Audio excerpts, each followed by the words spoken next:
Hey guys, this is Chris. Welcome to Life Lived Outdoors. So last year my brother kind of like won the wildlife lottery here in the state of Utah and he drew a Rocky Mountain Bighorn ram tag. I was lucky enough to be able to go with him, help him out, and along our way I documented our hunt. Took some video, shot some pictures, and I made it for this video for you and I hope you enjoy.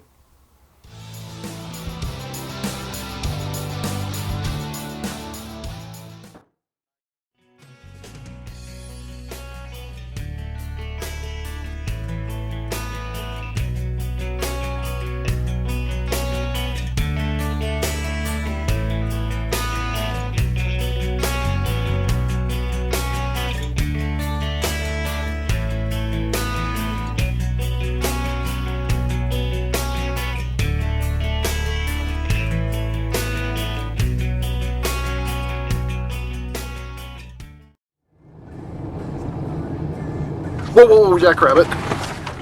Judas. Don't clash. Sorry. The guy was So here we are opening morning. We are actually seeing a couple of small rams with some ewes here on the mountainside behind me. I apologize, I'm shaking, I'm a little bit excited, but we're seeing a few, but they are a little bit too small. So after looking at those rams, we went a little bit further. We actually found a river they were able to parallel for a while.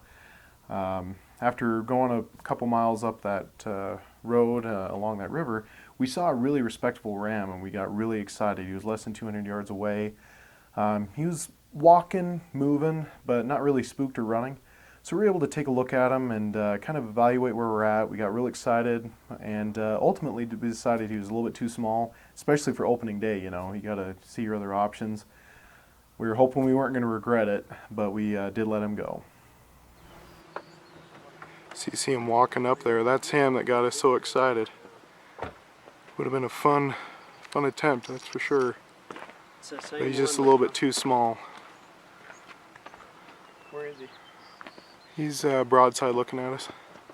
Oh, I see. I wonder how far he is there. Yeah, it's a beautiful ram, just a little bit too small for what we're looking for.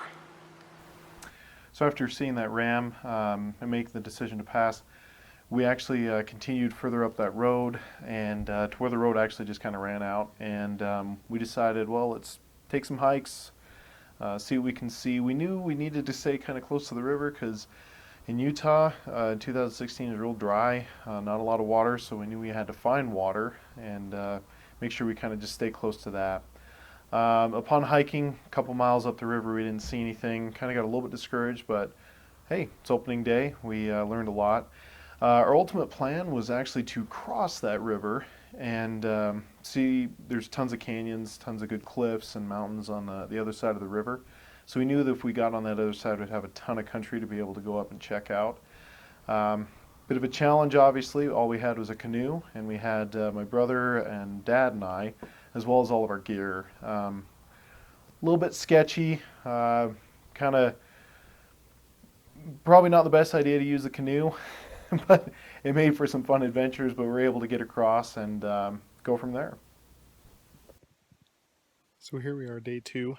And as you can see, it's already pretty bright. We actually drove up the riverbed, saw a small ram, and definitely not a shooter, so we decided to cross the river in our canoe and start hiking. We hiked about 4.5 miles up a dry riverbed. We found water, which was exciting, and we saw tons and tons of sign, especially around the water. So we then decided to just kind of keep pushing forward. And then we just, surprise, we were looking up the fingers up the mountains on both sides of us, and we actually found a shooter. And we saw him around 270 yards away, so definitely a doable shot. And unfortunately, he spooked before we were able to get in position, so we kind of went up the riverbed further, found out where he was going, and tried to head him off, but he was just too dang fast. He was with another smaller ram that was definitely not a shooter. So as we were coming down, just right here, you can't see it, but there was another very small ram. We tried to get a good look at him. He was about 290 yards away. Got a pretty good look at him, but he was definitely not a shooter. He was very small. Apologize for the fuzziness and poor quality of the video. I'm having to use my phone because the camera, I was worried about making it across the river just in our canoe. It was a little bit sketchy. But there's a progress so far. So as you can hear, we did some hiking, found some water, so good news there. The next day we knew exactly what we wanted to do, kind of where we wanted to try. The fun thing was we actually bumped into a local friend of ours that has a boat, and he likes to help out hunters in the area. So we thought, your boat's better than our canoe. Do you mind if you give us, a lift across the river? And he not only offered to help us with that, but he actually offered to come and kind of help us a lot more because he knows the area like the back of his hand. He's helped hunters before, and so he kind of became our guide and took us across and found some good areas that we knew we wanted to try. And so day 3, went ahead and crossed that river with him. So here we are, day 3. Found a canyon with a nice small river going down the bottom of it. So we crossed our river, the big one with the boat. Decided to take a short hike up here. We'll see what we can see.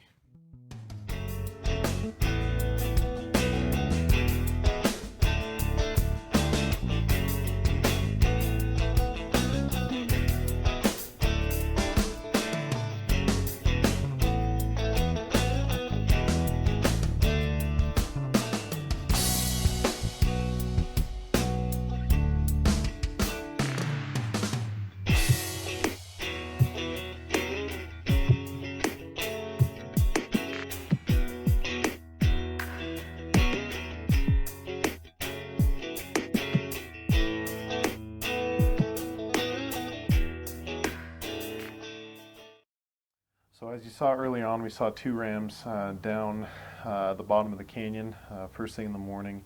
Good rams, nothing too impressive, kind of small.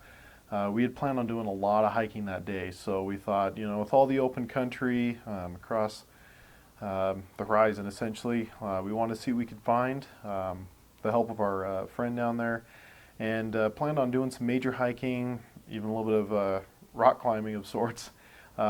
We wanted to just see what we could see up high in addition to down on the bottom. So we let those 2 go, obviously, get bigger and better for someone else, and plan some major hiking.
So at the end of the day, we were exhausted.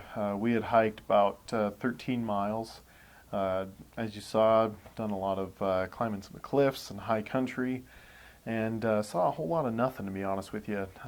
We've decided, because it was so dry, the majority of the activity is probably going to be down by the river and not quite so high up.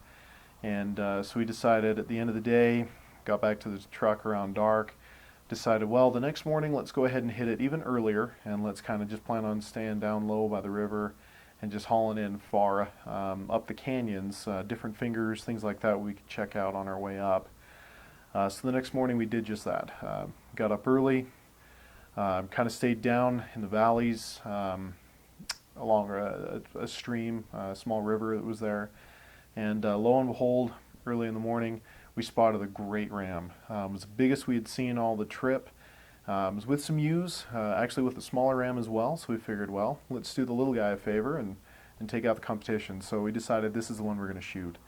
When we first saw him, he was 400 or 500 yards away, so we knew we could definitely get closer. I mean, that's not a shot we were wanting to make. He didn't seem too spooked at all, so right when we got up to about 300 yards, he was getting a little bit nervous and starting to move out of the valley, kind of getting ready to climb up. So my brother decided to take his first shot, just a skosh under 300 yards. Put it right on his ass and his back gut.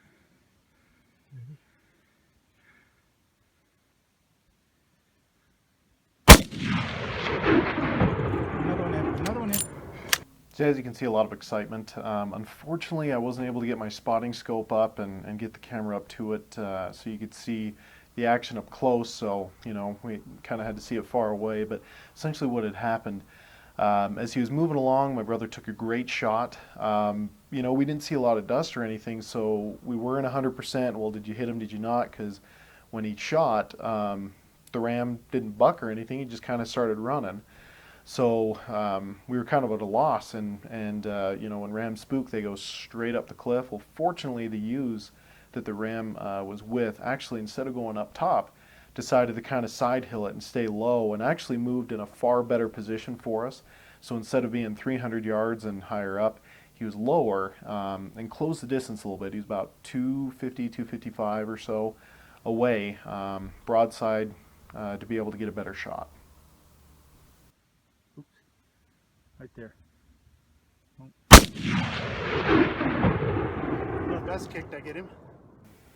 So still a lot of excitement, and again, I wish I could have been zoomed in on the ram, seeing a little bit more of the action. Would have actually helped us a little bit more too, but basically when he had shot him, we knew that he was hit and hit hard, and instead of going up at that point, the ewe and the smaller ram decided to hightail it out of there. They went straight up the cliff, and our ram, the one that my brother had shot, started stumbling real bad and just started heading straight down this little tiny finger to where he was out of sight, but we knew he was done.